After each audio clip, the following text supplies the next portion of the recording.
I hope that you all guys are doing well. मैं हूँ आपकी राधा मैम और लेकर हाजिर हूँ आपके लिए ये प्यारे प्यारे क्वेश्चंस। आज हम एक्सरसाइज 10B को कंप्लीट करने वाले हैं। आई होप आपने पिछली वाली वीडियो देखी हो, अगर नहीं देखी है तो ट्रायंगल एंड देयर प्रॉपर्टी इस नाम से प्लेलिस्ट है, उस प्लेलिस्ट में जाइए और जाके वो वीडियोस देख लीजिए। ठीक है, तो अब आज सीखने वाले हैं क्वेश्चन नंबर 5th और 6th को। लेकिन उससे पहले ना आपको कुछ प्रॉपर्टीज सीखनी होगी कि जो आइसोसेलेस ट्रायंगल होता है उसकी क्या प्रॉपर्टी है और इक्विलैटरल ट्रायंगल की क्या प्रॉपर्टी है, ये आपको पता होना चाहिए। वैसे तो मैंने सिखाया है लेकिन फिर भी एक बार मैं रिवाइज कर देती हूँ। देखो, जो राइट एंगल्ड आइसोसेलेस ट्रायंगल होता है, राइट एंगल्ड आइसोसेलेस ट्रायंगल, इसकी ये जो दो साइड होती है वो इक्वल होती है और ये साइड अलग होती है। ठीक है, अब देखो कि यहाँ पे राइट एंगल बनता है तो 90 डिग्री का होगा और आइसोसेलेस जो triangle, isosceles right angle triangle जो होता है उसमें बनने वाले जो दो एक्यूट एंगल होते हैं वो हमेशा ही 45 डिग्री के होते हैं। कितने के? 45 डिग्री के होते हैं। ठीक है, और एक बात, सपोज ये आइसोसेलेस ट्रायंगल है, ऐसा ऐसा वाला आइसोसेलेस ट्रायंगल है, ठीक है, जिसमें कि राइट एंगल नहीं है। अब इसकी ये वाली और ये वाली साइड सेम है। ठीक है, अब देखो ये वर्टिकल एंगल है और ये है बेस एंगल। अब जो बेस एंगल्स होते हैं वो बेस एंगल्स हमेशा इक्वल होते हैं। ये x है तो ये भी x होगा, इसका मेजर अलग आएगा। ठीक है, ये आपको पता होना चाहिए। जस्ट ये दो चीजें आपको आइसोसेलेस ट्रायंगल के बारे में पता होनी चाहिए। अब इक्विलैटरल ट्रायंगल के बारे में क्या पता होना चाहिए? देखो, इक्विलैटरल ट्रायंगल के बारे में ये पता होना चाहिए कि इसकी सारी साइड तो सेम होती है। सारी साइड सेम है इसलिए इसके सारे एंगल्स भी सेम होते हैं। इसके एंगल्स होते हैं 60 डिग्री के। ओके, सारे एंगल कितने के होंगे? 60 डिग्री के। अब जब भी आपको कभी किसी एंगल को ऐसा दिखाई दे, किसी भी ट्रायंगल को ऐसा दिखाई दे, इसकी ये मार्किंग मतलब क्या कि सब जो साइड्स है वो एक ही मेजर की है। समझो इसको? ठीक है, तो दैट्स इट, बस इतना सा ज्ञान चाहिए ये क्वेश्चंस सॉल्व करने के लिए। समझो? चलो फिर सॉल्व करते हैं। So someone have told me that please madam video की क्वालिटी अच्छी करिए। सो जो क्वालिटी है वही मैं मेंटेन कर सकती हूँ। एक आपके लिए मैंने वीडियो फुल एचडी में डाली है। ठीक है, तो आप एक काम कर सकते हो कि जो वीडियो की सेटिंग होती है, वीडियो पे क्लिक करिए तो ऊपर एक सेटिंग का ऑप्शन आएगा। उस सेटिंग में जाके आपको वीडियो हाई क्वालिटी पे सेट कर देना है तो आपको वीडियो और भी ज्यादा क्लियर दिखेगी और बोर्ड एकदम अच्छे से दिख जाएगा। ठीक है, तो हाई क्वालिटी पे वीडियो है, मे बी आपने रिजोल्यूशन कम करके रखा होगा इसलिए वीडियो क्लियर नहीं दिखती। ठीक है, तो और इंटरैक्टिव पैनल हम भी लेंगे, डोंट वरी। तो हमारे व्यूज अगर बढ़ते हैं तो हम इंटरैक्टिव पैनल ले सकते हैं। ठीक है, तो देखिए इधर क्वेश्चन नंबर 5th क्या कहता है। क्वेश्चन नंबर 5th में ये डायग्राम है हमारे पास में और क्वेश्चन है कि in triangle ABC angle A is equal to 54 degree. Angle A कितना है? 54 डिग्री है। Angle NBC, angle NBC is equal to 25 degree. Calculate angle C. हमें एंगल सी क्या करना है? कैलकुलेट करना है। Assign a special name to the line segment BN। और ये जो BN है, इन BN को हमें एक प्यारा सा नेम देना है, इसका नामकरण करना है। ओके, तो चलो फिर इस BN को नाम भी दे देते हैं और C को भी फाइंड कर लेते हैं। ठीक है, तो अब यहाँ पे देखो, सबसे पहले तो हम लिखेंगे गिवन। अब देखो ये क्वेश्चन में डायग्राम है लेकिन आपको आंसर में इसको ड्रॉ करना है। ठीक है, तो गिवन में ये डायग्राम निकालनी है आपको और लिखोगे कि angle A is equal to 54 degree and angle NBC is equal to 25। Okay, अब देखो कि हमें एंगल C को काउंट करना है। देखो डायग्राम में ये बी एंड सी ट्रायंगल है, ठीक है। अब यहाँ पे बी एंड सी ट्रायंगल में ये तो 25 डिग्री का हो गया, यहाँ पे राइट एंगल है मतलब कि ये होगा 90 डिग्री का, और हमें जस्ट सी को निकालना है, ठीक है। तो हम क्या करेंगे कि angle N B C plus angle B and C, angle B and C plus angle N C B, angle otherwise angle C भी लिख लो, इज इक्वल टू क्या होगा 180।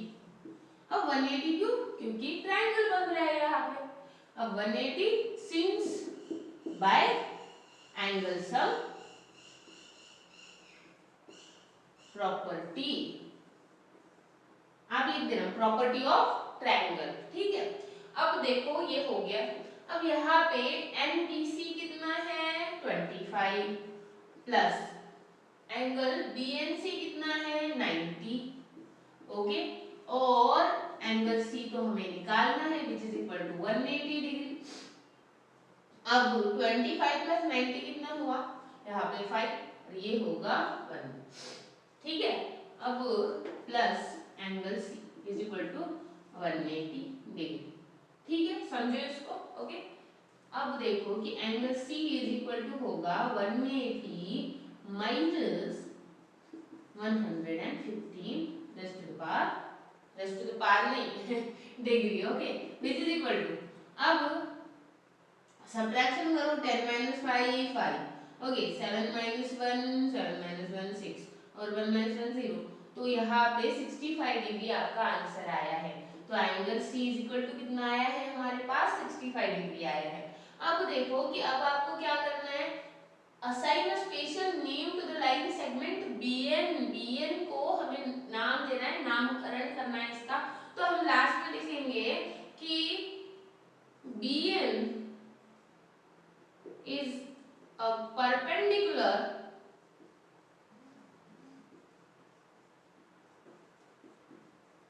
अब ये जो BN है ये परपेंडिकुलर है drawn from vertex B, okay, perpendicular. अब मैं इधर लिख देती हूँ ना ये, therefore angle C is equal to 65 degree, ठीक है, perpendicular drawn from angle B, okay, otherwise vertex B लिखो, वर्टेक्स B टू इट्स, कहाँ पे, B से लेके उसकी अपोजिट साइड AC पे, टू इट्स अपोजिट साइड, कौन सी, AC, ठीक है। अब AC साइड पे हमने परपेंडिकुलर ड्रॉ करी है। अब sorry, BN is a perpendicular drawn from the vertex B to its opposite side AC. Therefore हम क्या लिखेंगे, therefore BN is a altitude of triangle कौन सा ABC, समझियो इसको। तो हमने क्या नाम दिया है इसको, अल्टीट्यूड नाम दिया है। आई होप आपको ये प्रॉब्लम समझ में आया हो, स्क्रीनशॉट ले लो, नेक्स्ट पढ़ते हैं। तो क्या आप तैयार हैं इन प्रॉब्लम्स को सॉल्व करने के लिए, तैयार हो जाओ, क्योंकि इसके लिए ना कॉन्शियसनेस चाहिए, ऐसे एकदम सुस्त पड़े मत रहो, क्योंकि इसको समझना पड़ेगा आपको। जब इनको आप समझोगे तभी इन प्रॉब्लम्स को जब नेक्स्ट टाइम में कभी आप सॉल्व करोगे तो आपको आएंगे ये प्रॉब्लम, ठीक है। तो बड़े ध्यान से फोकस करके अटेंशन दो, ओके। अच्छा, फोकस, ध्यान, अटेंशन एक ही बात है, जो भी है, ओके। बस इसको क्या करो, कंसंट्रेशन से देखो और अच्छे से समझ लो इसको कैसे करना है, ठीक है। तो अब देखो यहाँ पे कि ये जो प्रॉब्लम नंबर ए है इसमें क्या बताया गया है, आपको क्वेश्चन नंबर 6 में एक्स वाई की वैल्यू फाइंड करनी है सिंपली। अब आपको फिगर दी गई है यहाँ पे कि ए बी सी ये ट्रायंगल है और यहाँ पे ये अलग ट्रायंगल है, ये पूरा एक राइट एंगल है ए एम सी, और इसमें एक छोटा सा ट्रायंगल बना है AMB, ठीक है, और एक बड़ा एंगल ट्रायंगल है ABC, ठीक है। अब आपको निकालनी है x की वैल्यू और y की वैल्यू, तो बड़ा ही सिंपल है। देखो जो x है यहाँ पे स्ट्रेट लाइन में है, देखो ऐसी कुछ कंडीशन बन रही है, यहाँ पे x है और यहाँ पे 50 डिग्री है। अब ये बोलो तो कंडीशन कौन सी है, लीनियर पेयर, जो हमने लाइन्स एंड एंगल में पढ़ा था, लीनियर पेयर की कंडीशन है, तो क्या हम x को निकाल सकते हैं? हाँ भाई हाँ निकाल सकते हैं, क्यों नहीं निकाल सकते। तो हम क्या करेंगे, यहाँ पे देयरफॉर ही आ जाता है, ओके। यहाँ पे लिखेंगे कि क्या पे कि जो लीनियर पेयर के एंगल्स होते हैं उनकी सम क्या आती है, 180 आती है, क्योंकि ये वन स्ट्रेट लाइन पे फॉर्म हो रहा है, ठीक है। तो हम क्या लिखेंगे कि एंगल कौन सा है, ABM plus angle x is equal to 180 degree. ऐसा क्यों लिखा है हमने, क्योंकि ये है linear pair, since linear pair, ठीक है। अब ये एक लीनियर पेयर है इसीलिए हम 180 डिग्री कह रहे हैं इसको। अब एंगल ABM क्या है, वो है 50 डिग्री, ठीक है, plus angle x is equal to 180 degree. अब क्या angle x is equal to 180 minus 50, okay. अब देखो which is equal to 180 minus 50 क्या हुआ, 130, ओके डिग्री। तो एंगल x आया है हमारा 130 डिग्री, आ गया एंगल x। अब y निकालना है। अब y और x और ये 30 डिग्री मिला के ये जो ट्रायंगल है, ये तीनों एंगल है इस ट्रायंगल के, तो हम एंगल सम प्रॉपर्टी जो होती है ट्रायंगल की उससे इसको सॉल्व कर सकते हैं। देयरफॉर हम क्या लिखेंगे कि angle y plus angle x plus angle C is equal to 180। अब यहाँ पे since by angle sum property of a triangle, ये आपको लिखना है, ठीक है। मेरे पास जगह नहीं है, मैं नहीं लिख रही हूँ। अब यहाँ पे देखो कि angle y plus angle x कितना है 130 plus angle C 30 degree is equal to 180 degree. अब देखो कि एंगल y प्लस 130 प्लस 30 कितना हुआ 160 इज इक्वल टू 180 डिग्री।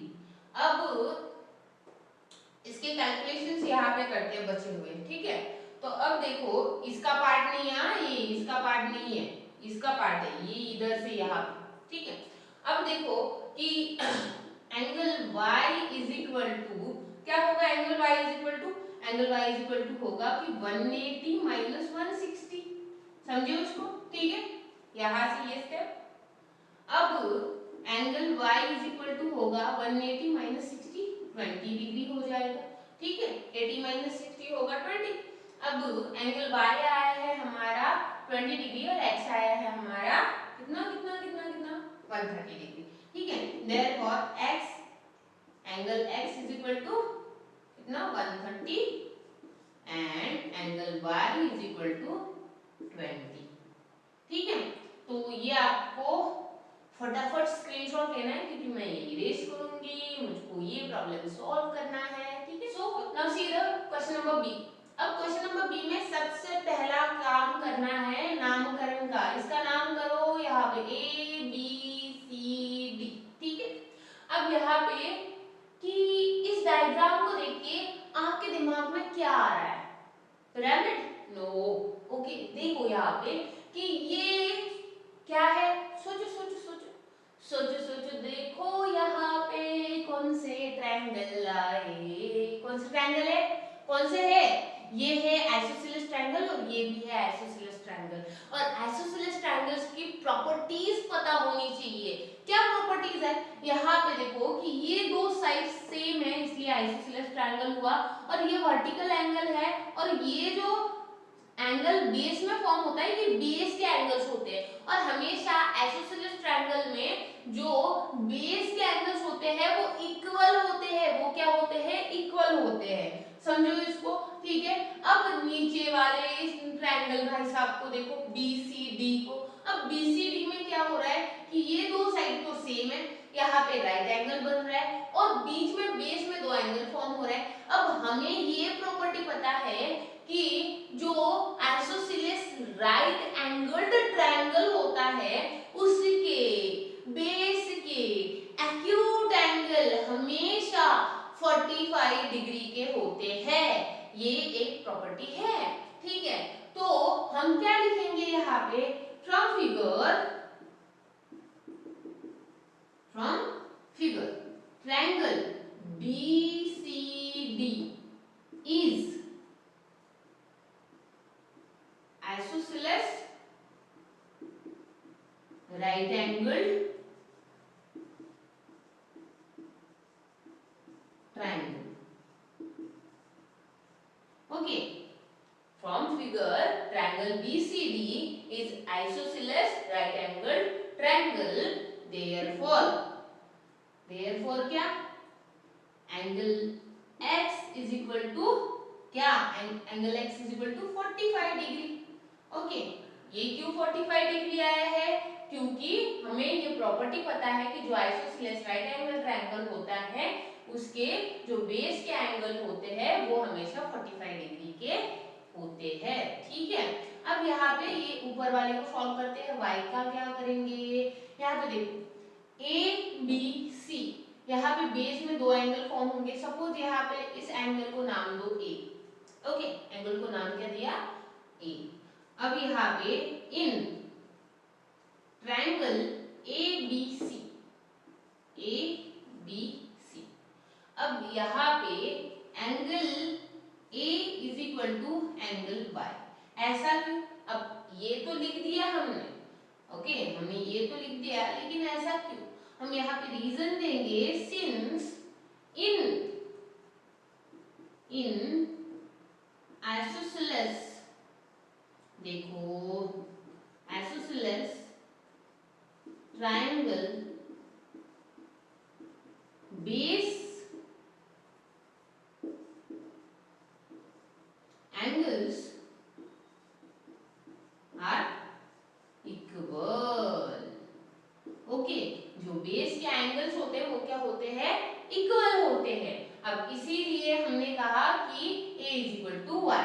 अब देयरफॉर क्या करोगे कि angle a is equal to angle y which is equal to, इसको करते हैं सपोज z करते हैं, इसको क्या करते हैं, x भी है इसमें, y भी है इसमें, a भी है इसमें, तो हमने z ही ले लिया, ठीक है। तो अब यहाँ पे देखो इसके कैलकुलेशंस क्या आएंगे कि मैं यहाँ पे करूँ, यहाँ पे, ठीक है, थोड़ा सा जगह अच्छी है तो कैलकुलेशन करने में मजा आएगा।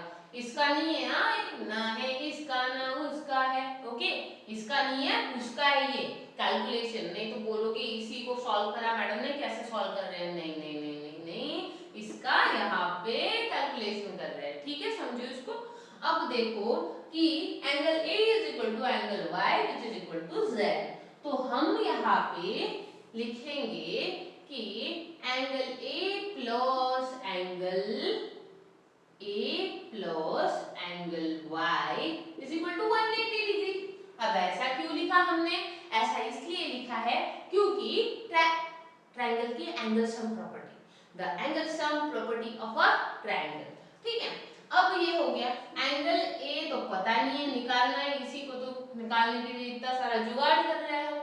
अरे एंगल ये पता है ना, अरे तुम भी क्या, 30 डिग्री है ना, हमको निकालना है y को, तो हम यहाँ पे एंगल A की वैल्यू क्या है, 30 डिग्री डालो तो प्लस एंगल A और एंगल Y तो इक्वल है, उसको बोला हमने कि वो Z है, तो यहाँ पे Z प्लस Z कर दो which is equal to 180 degree, ठीक है।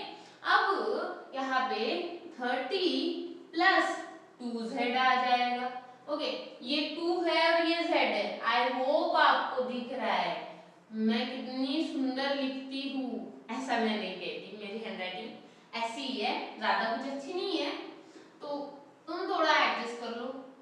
अब देखो कि 2Z इज इक्वल टू क्या होता है, 2Z इज इक्वल टू होता है 180 minus 30 which is equal to क्या आएगा 150 डिग्री। 2z आया है हमारा 150 डिग्री। तो हमारा z क्या आ जाएगा, z इज इक्वल टू आएगा 150/2। समझे ना, समझ रहे हो इस कैलकुलेशन को। अब देखो कि 2 1 जा 2, 2 7 जा 14, अब 2 7 जा 14, फिर आया 10 और 2 5 जा 10, 75 आया है आंसर। तो z क्या आया है 75, z क्या आया है 75। तो हम लास्ट में लिखेंगे therefore angle y is equal to 75 degree. समझे इसको, ठीक है। आई होप आपको ये समझ में आया हो। ये इसका कैलकुलेशन है, इसके साथ में करो, स्क्रीनशॉट ले लो, मिटाने वाली हूं मैं क्योंकि वो प्रॉब्लम करना है मुझको, ठीक है। सो ये लास्ट क्वेश्चन देखो, क्वेश्चन नंबर सी। यहाँ पे क्वेश्चन नंबर सी कहता है कि ये डायग्राम है और इस डायग्राम को बड़े ही ध्यान से, बड़े ही प्यार से देखना है आपको। और इस डायग्राम में क्या कहा गया है कि ये जो मार्किंग्स है ना, ये मार्किंग्स बड़े काम की है। मार्किंग्स बता दी है कि ये साइड और ये साइड इक्वल है, मतलब कि ए बी सी भाई साहब इक्विलैटरल ट्रायंगल है। अब इक्विलैटरल ट्रायंगल है तो मतलब कि इसके सारे एंगल 60 डिग्री के होंगे। कितने के, 60 डिग्री के। तो हो गई प्रॉब्लम सॉल्व y की।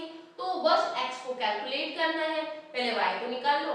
क्या रीजन दोगे यहाँ पे, यहाँ पे लिखोगे फ्रॉम फिगर, फ्रॉम, मन से नहीं बता रहे हम फिगर से बता रहे। From figure triangle ABC, ABC is equilateral triangle. क्या है ये, इक्विलैटरल ट्रायंगल है। अगर ये इक्विलैटरल ट्रायंगल है, therefore all acute angle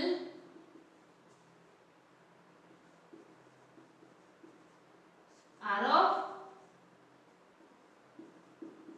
60 degree each। Okay, तो अब यहाँ पे therefore angle y is equal to 60 degree, ठीक है। अब देखो कि यहाँ पे x को कैलकुलेट करना है। x को कैसे कैलकुलेट करोगे कि यहाँ पे ये और ये मार्किंग बताती है कि ये तो दोनों सेम है भैया। अब दोनों सेम है ये साइड, तो ये तो हुए बेस एंगल फिर। और बेस एंगल जो होते हैं आइसोसेलेस ट्रायंगल के बेस एंगल इक्वल होते हैं। तो हम यहाँ पे लिखेंगे कि in triangle ACD angle x is equal to, अब यहाँ पे एंगल A ले लो इसको, okay. Angle x is equal to angle A। अब ऐसा क्यों कहा है हमने, ऐसा इसलिए कहा है सिंस लिखेंगे base angles are equal in isosceles triangle, ठीक है। आइसोसेलेस ट्रायंगल में बेस एंगल इक्वल होते हैं, ये हमने बता दिया। अब यहाँ पे angle A is equal to angle X is equal to क्या लिखोगे, इसको लिखो क्या लिखोगे इसको, सपोज यहाँ पे हमने क्या लिया था, Z लिया था। यहाँ पे Z लूंगी तो आप कंफ्यूज हो जाओगे। B लेते हैं, यहाँ पे क्या लेते हैं B, ओके। कोई भी वेरिएबल ले सकते हो। आपका नाम सपोज कि R से स्टार्ट होता है, जैसे मेरा राधा, तो आप ना R भी ले सकते हो, कोई प्रॉब्लम नहीं है। तो ABC बड़ा कॉमन है तो मैंने B ले लिया। अब यहाँ पे B है तो हम क्या लिखेंगे कि एंगल A, एंगल कौन सा है ये 80 डिग्री का है, तो ये हुआ angle DAC, okay. Angle DAC plus angle A plus angle X is equal to 180। अब ऐसा क्यों लिखा है हमने लिखा है इसलिए क्योंकि ये सब ट्रायंगल फॉर्म करते हैं और ट्रायंगल के एंगल सम प्रॉपर्टी। तो हम यहाँ पे लिखेंगे कि angle sum property of a triangle. अब यहाँ पे DAC की वैल्यू है 80 डिग्री प्लस A की वैल्यू है B प्लस X की वैल्यू है B इज इक्वल टू है 180 डिग्री, ओके। समझ में आई बात। अब 180 डिग्री तो आ गया हमारा तो तो यहाँ पे 80 degree plus 2b is equal to 180 degree. समझो इसको, ठीक है। अब यहाँ पे देखो कि क्या होगा, इधर करूं मैं, इधर ऐसे ऐसे ऐसे करूं, ठीक है। देखो हमारा सब बढ़ रहा है, वीडियोस बढ़ रहे हैं अच्छे से, लेकिन ना छोड़ो, तुमको क्या ही बताऊं मैं, छोड़ो मैं नहीं बताती। यहाँ पे देखो 2b इज इक्वल टू क्या हुआ 180 माइनस 80, ठीक है, विच इज इक्वल टू, लेकिन व्यूज नहीं बढ़ रहे। सच में आप शेयर नहीं करते हो वीडियो अपने फ्रेंड्स के साथ में। अब 2b is equal to 180 minus 80, तो क्या होगा 180 minus 80 is equal to 100। 2b is equal to क्या हुआ 100, तो फिर b इज इक्वल टू क्या होगा 100 upon 2 which is equal to 50, कितना 50 डिग्री। तो b आया है हमारे पास में 50 डिग्री। तो अगर b 50 डिग्री का है तो एंगल x भी कितने का होगा 50 डिग्री का, क्योंकि हमने कहा था कि x is equal to b। तो इसीलिए हम देयरफॉर करके लास्ट में क्या लिखेंगे, therefore angle x is equal to 50 degree. समझो इसको, ठीक है। आई होप आपको ये सभी के सभी प्रॉब्लम अच्छे से समझ में आए हो। मैंने मेरी तरफ से तो पूरी कोशिश करी है, अब it's up to you how you are taking it, ठीक है। सो नेक्स्ट वीडियो में हम थोड़ी सी तैयारी पढ़ेंगे और इंस्टेंटली नेक्स्ट एक्सरसाइज स्टार्ट कर देंगे, ठीक है। अब मैं धन्यवाद चाहती हूँ उन लोगों के लिए जो अच्छे से कमेंट कर रहे हैं, मुझे मोटिवेट कर रहे हैं, ओके, लाइक कर रहे हैं, और thank you thank you thank you, दिल से थैंक यू। अब देखो दूसरी बात कि आपको एक काम करना है कि नेक्स्ट चैप्टर कौन सा ले ये मुझे सजेस्ट करना है। जिस चैप्टर की सबसे ज्यादा डिमांड होगी, सबसे ज्यादा कमेंट होंगे जिस चैप्टर के लिए, मैं वो चैप्टर स्टार्ट करूंगी। समझो इसके लिए तो सजेस्ट करना मत भूलना कमेंट्स में। So see you soon in next video, till that bye and do study well. जय हिंद।